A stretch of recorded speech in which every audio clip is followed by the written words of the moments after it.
Hey everyone, Rob here from Gunfather Milsim. Today I'm bringing you a follow-up video on the last one, and this video is 5 reasons Airsoft is bad for testing CQB technique. Last video was 5 reasons Airsoft is good for it, which was pretty optimistic. This one might hurt some feelings, but this is real shit.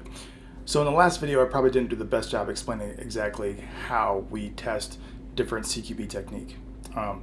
Understand real world, different organizations, different teams with different equipment and different rules of engagement, different missions do CQB differently. Okay, there's variations. So the way that a SWAT guy serving a search warrant does CQB is going to be very different from the way like a Navy SEAL with night vision does a capture kill operation overseas. Okay, these are two entirely different operations.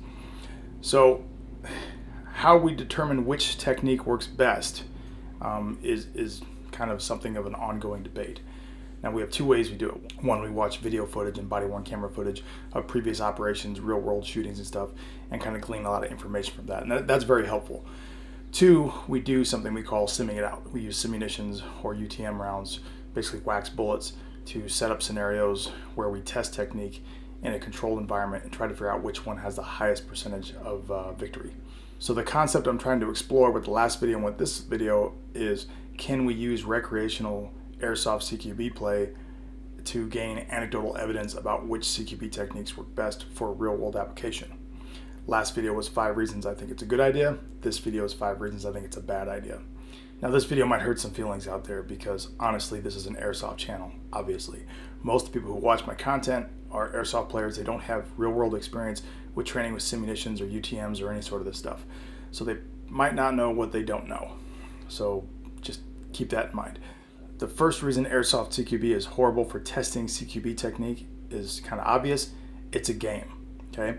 That when I'm at work and we're kind of simming out a technique, we're trying to see if this works best or that works best in a controlled scenario, the goal is to kind of gain some sort of scientific-ish data as to what works best. Airsoft CQB is a game. The goal is to have fun. These goals are entirely different. And the fact that it's a game puts a slant on everything. So all the data that you're gaining has to be taken with a huge grain of salt. You know, where did you learn this? Well, this is what I've observed in Airsoft, which is not the same thing as real world video, obviously, and definitely not the same thing as simming it out in a controlled environment. Number 2 reason, also kind of obvious, not everyone's there for the same reason, okay? When you play Airsoft recreationally, you're gonna get all kinds. Obviously, Airsoft is a big tent. There's all sorts of folks underneath it, and you kind of gotta take the good with the bad. I was playing the other day at Panoramic CQB. Some guy, nice player, never met him before, kind of a young kid in his early 20s, and in the middle of the game, he slides out on his knees and starts doing some sort of breakdancing spin on the ground in the middle of a game. Kind of odd. I shot him anyway. He called the hit. Life was good. But that's the kind of stuff that you're not going to see in kind of a SWAT context. So people are there having fun, doing goofy shit, and it just is what it is, and you just got to roll with it. Whereas in a SWAT training situation, everybody's there for the same reason. Everybody there is there to get better and find out which technique is best and safest for our mission at hand.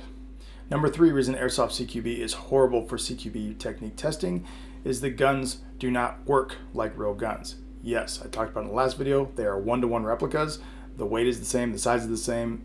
I can use real optics on them, all that is true. But as far as the actual performance goes, they're not even close, okay? The accuracy is obviously garbage. The trigger response is garbage, and there is no recoil. I can already hear the gas blowback rifle fans saying, no, we have recoil. You don't.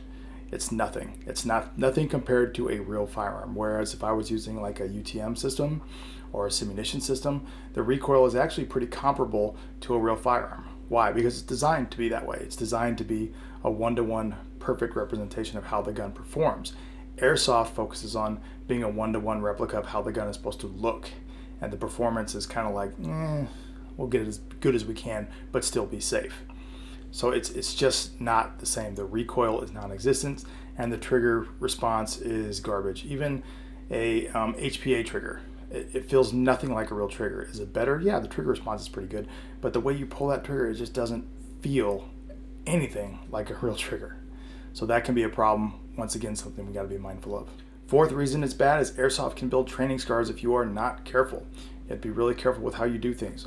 There's lots of ways Airsoft doesn't kind of match up with the real world. One, for example, when I'm doing a reload on 99% of airsoft guns, I don't have to hit the bolt release after I do a reload. I can just put the mag in, let her rip. Another one would be if I get hit in airsoft, I immediately call myself out. That's a really bad training scar. That's a really bad thing to get used to real world, to just quitting every time you get hit.